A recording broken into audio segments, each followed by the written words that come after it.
ഉയർത്തി കർത്താവിനെ മഹത്വപ്പെടുത്താൻ കഴിയുന്നവർ ദൈവത്തിന്റെ ശ്രേഷ്ഠമേറിയ നല്ല നാമം വാഴ്ത്തപ്പെടുമാറാകട്ടെ. ഞായറാഴ്ച പകൽ ദൈവസന്നിധിയിലായിരിക്കുന്ന എല്ലാവരും ഓർത്ത് കർത്താവിന് സ്തോത്രം ചെയ്യുന്നു. വിശേഷാൽ സഭയുടെ അധ്യക്ഷനായി പദവിയായി ഇരിക്കുന്ന പ്രിയ കൊച്ചുവപ്പ സോംഭാസ്ത്രങ്ങളെ ഓർത്ത് സ്തോത്രം ചെയ്യുന്നു. പ്രിയ ജെയിംസ് ഭാസ്ത്രങ്ങള്, ജോഷുവങ്ങള് എല്ലാവരും ഓർത്ത് സ്തോത്രം ചെയ്യുന്നു. അനുഗ്രഹിക്കപ്പെട്ട ആരാധനയാണ് കർത്താവ് നമുക്ക് നൽകിക്കൊണ്ടിരിക്കുന്നത്. ഓരോ ദിവസവും കർത്താവ് നമ്മളെ വഴി നടത്തുന്ന ഓർത്ത് കർത്താവിന് സ്തോത്രം ചെയ്യുകയാണ്. പ്രിയ ദേവദാസൻ വന്നപ്പോൾ തന്നെ പ്രബോധനത്തിൽ പറഞ്ഞൊരു വാക്കുണ്ട്, എണ്ണത്തിൽ കുറയാതെ കർത്താവ് നമ്മളെ കാത്തു പരിപാലിക്കുന്നുണ്ട്.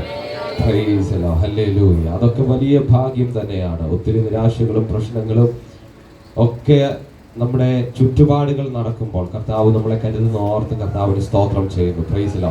വേഗം തന്നെ ഒരു ചിന്ത പറഞ്ഞ ദിവസങ്ങളിൽ താണ്ടിരിക്കുവാൻ ക്രിസ്തുവിൽ ശരണപ്പെടുന്നു.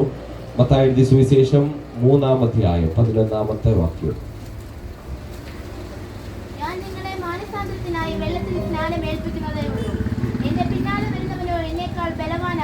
എന്റെ പിന്നാലെ വരുന്നവനോ എന്നേക്കാൾ എല്ലാ കണ്ണുകളും ഒരു നിമിഷം അടയട്ടെ. എല്ലാ കണ്ണുകളും ഒരു നിമിഷം അടച്ച് ഹല്ലേലൂയ, ഹല്ലേലൂയ. സ്തോത്രം ചെയ്യാൻ കഴിയുന്നവർ കർത്താവിന് സ്തോത്രം ചെയ്താട്ടെ. Hallelujah, hallelujah. ഇന്ന് വലിയവനായ ഒരു സർവശക്തനായ ദൈവം ഇതിന്റെ നടുവിൽ വന്നിട്ടുണ്ട്. അത് ആഗ്രഹിക്കുന്നവർ, അത് തിരിച്ചറിയുന്നവർ അതരങ്ങളെ തുറന്ന് കർത്താവിന് മഹത്വപ്പെടുത്തിയാട്ടെ. വലിയൊരു ദൈവ സാന്നിധ്യം, ദൈവത്തിന്റെ മാഹാത്മ്യം ഇതിന്റെ അകത്തിൽ തളം കെട്ടിക്കിടക്കുന്നുണ്ട്. അത് പ്രാപിച്ചെടുക്കുവാൻ അതരങ്ങളെ തുറന്ന് സ്തോത്രം ചെയ്യുന്നവർ അതരങ്ങളെ തുറന്ന് സ്തോത്രം ചെയ്താട്ടെ. Hallelujah, hallelujah. എന്റെ പിന്നാലെ വരുന്നവൻ എന്നേക്കാൾ ബലവാനാകുന്നു. ഒരു ബലവാനായ കർത്താവ് ഇതിന്റെ നടുവിൽ വന്നിട്ടുണ്ട്. ചിലരുടെ പ്രശ്നങ്ങൾക്ക് പരിഹാരകനായി കർത്താവ് ഇതിന്റെ നടുവിൽ വന്നിട്ടുണ്ട്. അതരങ്ങളെ ചലിപ്പിച്ച് അതരങ്ങളെ തുറന്ന് കർത്താവിന് നന്ദി പറയുവാൻ കഴിയുന്നവർ അതരങ്ങളെ തുറന്ന് നന്ദി പറഞ്ഞാട്ടെ. കർത്താവ് വലിയ അത്ഭുതം ഇതിന്റെ അകത്ത് ചെയ്യേണ്ടുന്നതിന്, വലിയ പ്രവൃത്തി കർത്താവ് ഇതിന്റെ നടുവിൽ ചെയ്യേണ്ടുന്നതിന് കർത്താവിനെ സ്തുതിക്കുവാൻ കഴിയുന്നവർ സ്തുതിച്ചാട്ടെ. ഒരാഴ്ച നമുക്ക് ദൈവം ദാനമായിട്ട് നൽകിയതാണ്. നമുക്ക് പറയുവാനോ പുകഴുവാനോ ഒന്നുമില്ല. നമ്മുടെ കുഞ്ഞുങ്ങളെ ദൈവം കാത്തു പരിപാലിച്ചതാണ്. കർത്താവിന് മഹത്വം ചെയ്യുവാൻ കഴിയുന്നുണ്ടെങ്കിൽ അതരങ്ങളെ തുറന്ന് വായ്കളെ തുറന്ന് കർത്താവിന് മഹത്വം ചെയ്താട്ടെ. Hallelujah, hallelujah, hallelujah. Jesus. Mighty Father, we thank you and praise you for this blessed day, Lord. We coming here with you and asking that your grace is near. Speak with us through your word. Bless each and everyone to hear and gather here. Blessed in the name of Jesus Christ we pray. Amen, amen, amen. നമ്മൾ വായിച്ച വാക്യം ഇങ്ങനെയാണ്, എന്റെ പിന്നാലെ ഒരുവൻ വരുന്നുണ്ട്, അവൻ എന്നേക്കാളും ബലവാനാണ്. Praise the lord. നമ്മൾ പലപ്പോഴും പറയാറുണ്ട് നമുക്ക് ഭയങ്കര ബലമാണ്. മനുഷ്യന്റെ ബലം എന്നൊക്കെ പറയുന്നത് നമ്മൾ ചിലപ്പോൾ ജിമ്മിൽ പോകുന്ന ആൾക്കാരോട് ചോദിച്ചു കഴിഞ്ഞാൽ അവരാണ് ഭയങ്കര ശക്തിമാന്മാരെന്നൊക്കെ നമ്മൾ പറയാറുണ്ട്. കർത്താവിനെ ചിലർ പ്രാർത്ഥിക്കുമ്പോഴാണെങ്കിലും അവതരിപ്പിക്കുമ്പോഴാണെങ്കിലും പറയുമ്പോഴാണെങ്കിലും കർത്താവ് ശക്തിമാനാണെന്നൊക്കെ പറയാറുണ്ട്. അത് റോങ് വേർഡാണ് ശക്തിമാൻ എന്നൊക്കെ പറയുന്നത്. Praise the lord. ബലവാനായ ദൈവം. തിയോളജിക്കലായിട്ട് പഠിക്കുമ്പോൾ ബലവാനായ ദൈവത്തിന് 3 പദങ്ങളാണ് കൊടുത്തേക്കുന്നത്.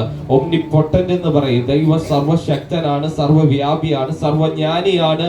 ഇങ്ങനെ 3 പദങ്ങളാണ് കർത്താവായ ദൈവത്തിന്, മഹത്വപരമായ ദൈവത്തിന് പേരുകൾ നൽകിയിട്ടുള്ളത്. Price the Lord. എന്നാൽ ഇവിടെ വായിച്ച വാക്യം ഇങ്ങനെയാണ്, ഹല്ലേലൂയ. ഈ പറയുന്ന ഒരു വലിയ സ്റ്റേറ്റ്മെന്റ് ആണ് ഇവിടെ കൊടുക്കുന്നത്. പ്രവാചകനായിരിക്കുന്ന വ്യക്തി, പുരോഹിത ശുശ്രൂഷയ്ക്ക് യോഗ്യമായിരിക്കുന്ന വ്യക്തി യോഹന്നാൻ സ്നാപകൻ പറയുന്നത് ഇങ്ങനെയാ, എന്റെ പിന്നാലെ ഒരുത്തൻ വരുന്നുണ്ട്, അവൻ എന്നെക്കാളും ബലവാനാണ്. Praise the lord. ബലവാനായ ദൈവത്തെ അവിടെ ചൂണ്ടിക്കാണിക്കുന്നു. ക്രിസ്തു ബലവാനാണെന്ന് ഇവിടെ ചൂണ്ടിക്കാണിക്കുന്നത് കാണുവാൻ കഴിയുന്നത്. എന്തുകൊണ്ടാണ് ബലവാൻ എന്ന് പറയുന്നത്? നമ്മൾ പലപ്പോഴും ഒരാളുടെ അടുത്ത് ഗുസ്തി പിടിക്കുമ്പോൾ അല്ലെങ്കിൽ ഫൈറ്റ് ചെയ്യുമ്പോൾ നമ്മൾ പറയും എന്നേക്കാൾ അദ്ദേഹം ശക്തിയുള്ള വ്യക്തിയാണെന്ന് പറയാറുണ്ട്. Price the Lord. ഹല്ലേലൂയ. ശക്തിയുള്ള വ്യക്തിയാണ്, ബലമുള്ള വ്യക്തിയാണ്.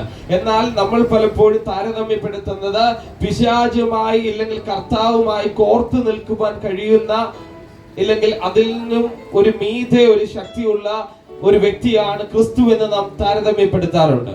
അത് തെറ്റായ താരതമ്യപ്പെടുത്തലാണ്. ക്രിസ്തു ഏഞ്ചൽസിനെ ക്രിയേറ്റ് ചെയ്യുമ്പോൾ ഇല്ലെങ്കിൽ ദൂതന്മാരെ ക്രിയേറ്റ് ചെയ്യുമ്പോൾ അതൊരിക്കലും ക്രിസ്തുവിന്റെ ഒപ്പം നിൽക്കുന്ന വ്യക്തികളല്ല, ക്രിസ്തുവിനേക്കാൾ മുകളിൽ നിൽക്കുന്ന വ്യക്തികളല്ല. എപ്പോഴും ശക്തിമാൻ എന്ന് പറയുന്നത്, ബലവാൻ എന്ന് പറയുന്നത് നമ്മുടെ നസ്രയനായ ക്രിസ്തു മാത്രമാണ്. ബലവാനായ ദൈവത്തെ 0% പിശാചിന് ഒട്ടും ശക്തിയില്ലെന്നാണ് പഠിപ്പേരുകൾ പറയുന്നത്. നമ്മൾ പലപ്പോഴും കർത്താവുമായിട്ട് താരതമ്യപ്പെടുത്തി പിശാചിനെ പറയാറുണ്ട്. കർത്താവ് നൽകി തരുന്ന പ്ലാനുകൾ തകർത്ത് കളയുന്ന പിശാചിനെ നമ്മൾ പറയും പിശാചിന് ഇപ്പോൾ ബലം പ്രാപിച്ചൊക്കെ ഇരിക്കുകയാണെന്നൊക്കെ പറയും. എന്നാൽ അങ്ങനെയല്ല, ഇവിടെ കാണുന്നത് ഇങ്ങനെയാണ്: എന്റെ പിന്നാലെ വരുന്നവൻ വലിയ ബലമുള്ള വ്യക്തിയാണ്. കാരണം എന്താണെന്ന് അറിയാമോ? മത്തായി എഴുതിയ സുവിശേഷം 12-ാം അധ്യായം 29-ാമത്തെ വാക്യം വായിക്കുമ്പോൾ നമുക്ക് അവിടെ കാണുവാൻ കഴിയും. വായിക്കാമോ?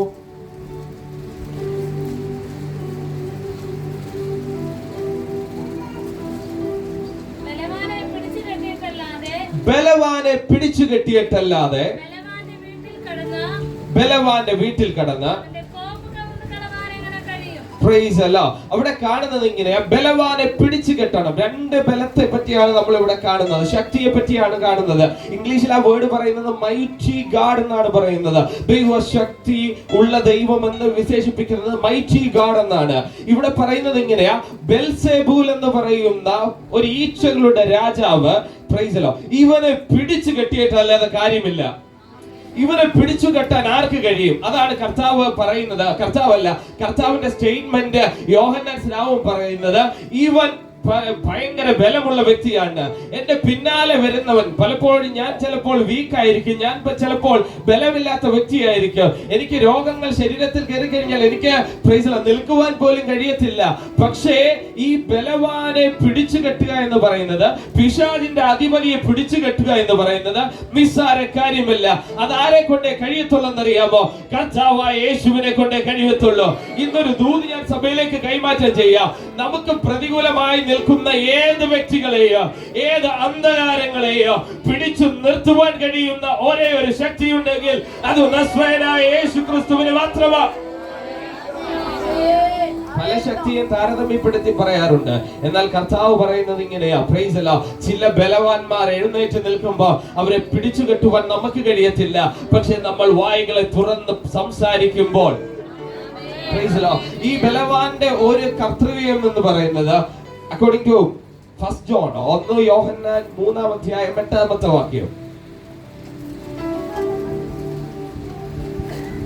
1 യോഹന്നാൻ 3-ാം അധ്യായം 8-ാമത്തെ വാക്യം,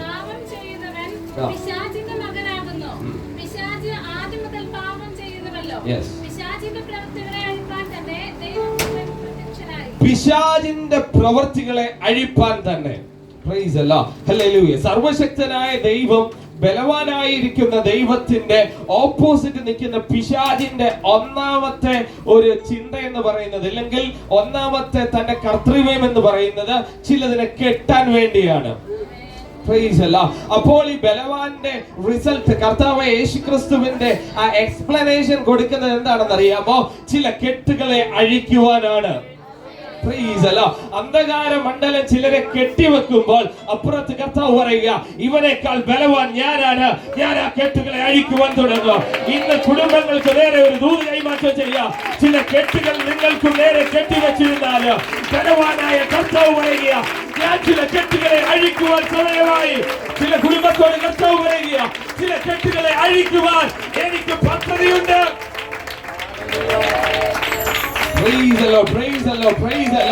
ഏതൊക്കെ അന്ധകാരങ്ങൾ കെട്ടിവെച്ചിരുന്നാല് കർത്താവ് പറയുക, എനിക്ക് അതിനേക്കാൾ ബലമുണ്ടെന്ന് പ്രൂവ് ചെയ്യുന്നത് ഞാൻ കെട്ടുമ്പോഴല്ല, ചില കെട്ടുകൾ അഴിക്കുമ്പോഴാ. ഇന്ന് പകൽ ചില കെട്ടുകളെ അഴിഞ്ഞ്, സഭയിൽ ചില കെട്ടുകളെ അഴിഞ്ഞ്, കുടുംബത്തിലെ ചില കെട്ടുകളെ അഴിച്ച് ഇന്ന് കർത്താവ് ചിലരെ പുറത്തു കൊണ്ടുവരാൻ പോവുകയാണ്. Hallelujah, hallelujah.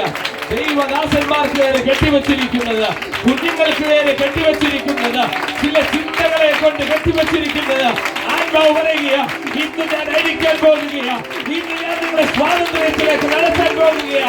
ആരാണോ നിങ്ങളെ കെട്ടിവെച്ചത് ആ കെട്ടുകളെ ബലവാൻ തന്നെ. മരണഭാഷങ്ങളെ കൊണ്ട് കെട്ടിയിരുന്നത്, മരണഭാഷങ്ങളെ കൊണ്ട് കെട്ടിയിരുന്നത്, പാതാള ഗോപുരങ്ങൾ നിരന്നു നിന്നത്, കർത്താവ് പറയുക, ഞാൻ അതിനെ അഴിക്കാൻ പോകുകയാ, ഞാൻ അതിലും ശക്തിയുള്ളവൻ തന്നെയാ.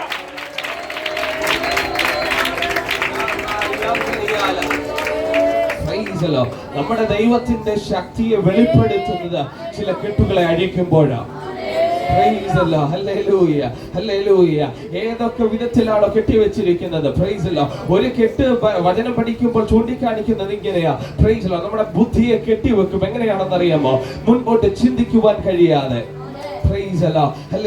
ഒറ്റ നിമിഷം കൊണ്ട് യേശുക്രിസ്തുവിന്റെ ഉപവാസ സമയം കർത്താവിനെ പിശാച് മരുഭൂമിയിലേക്ക് നടത്തിയപ്പോൾ അവിടെ ഒറ്റ മൈൻഡ് സെറ്റ് ആണ് അവിടെ കൊണ്ടുവന്നത്.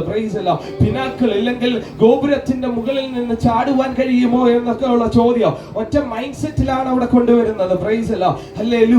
അവിടെ കെട്ടിവെച്ചിരിക്കുന്നത് എന്താണെന്നറിയാമോ? കഴിയത്തില്ല എന്നൊരു പദമാണ് അവിടെ കാണിക്കുന്നത്. കർത്താവിന് എല്ലാം കഴിയത്തില്ല എന്നാണ് പിശാച് ചിന്തിക്കുന്നത്. എന്നാൽ കർത്താവ് എതിർത്ത് പറഞ്ഞത് എന്താണെന്നറിയാമോ? കർത്താവ് വചനമാണ് പറഞ്ഞത്. നമ്മൾ വചനം പറയുമ്പോൾ പിശാചിന് പിന്നെ മൈൻഡ് സെറ്റ് കെട്ടുവാൻ കഴിയത്തില്ല. നമ്മുടെ ബുദ്ധിമണ്ഡലങ്ങളിൽ വചനമുണ്ടെങ്കിൽ പിശാചിന് പിന്നെ ഒരു നിരാശയുടെ വാക്കുകൾ ധ്വനിക്കുവാൻ കഴിയത്തില്ല. നമ്മുടെ ഹൃദയത്തിൽ ദൈവത്തിന്റെ വചനമുണ്ടെങ്കിൽ ഏതൊക്കെ വ്യക്തികൾ പറഞ്ഞാലും നമ്മളെ നിലനിർത്തുന്നത് സാധാരണ വ്യക്തിയല്ല, മനുഷ്യന്റെ വാക്കുകളല്ല, സർവശക്തനായ ദൈവത്തിന്റെ വാക്കുകളാ. ഇന്ന് പകൽ ആ വാക്കുകൾ ചിലരുടെ അതിരത്തിലേക്ക് ഇറങ്ങി വരികയാ. ഞാൻ ചിലതിനെ പണിയാൻ തുടങ്ങും, ഞാൻ ചിലതിനെ പുറത്തു കൊണ്ടുവരും, ഞാൻ ചിലതിനെ സാക്ഷിയായി എഴുന്നേൽപ്പിക്കും. ദേശത്തിന്റെ നടുവിൽ കെട്ടിവെച്ചിരിക്കുന്ന പിശാചിനെ എതിരെ നിൽക്കുന്നത് ചില ബന്ധനങ്ങളുണ്ടെങ്കിൽ കർത്താവ് പറയുക, ഇന്ന് പകൽ ഞാൻ അതിനെ അഴിക്കുവാൻ തുടങ്ങും. ഏതൊക്കെ ചിന്തകളാണോ നിങ്ങളുടെ ചിന്തയിൽ കെട്ടിവെച്ചിരിക്കുന്നത്, കർത്താവ് അതിനെ അഴിക്കുവാൻ തുടങ്ങുകയാണ്. കർത്താവ് അഴിക്കണമെങ്കിൽ ഒരു കാര്യമുണ്ട്, വചനം ഹൃദയത്തിൽ വേണം.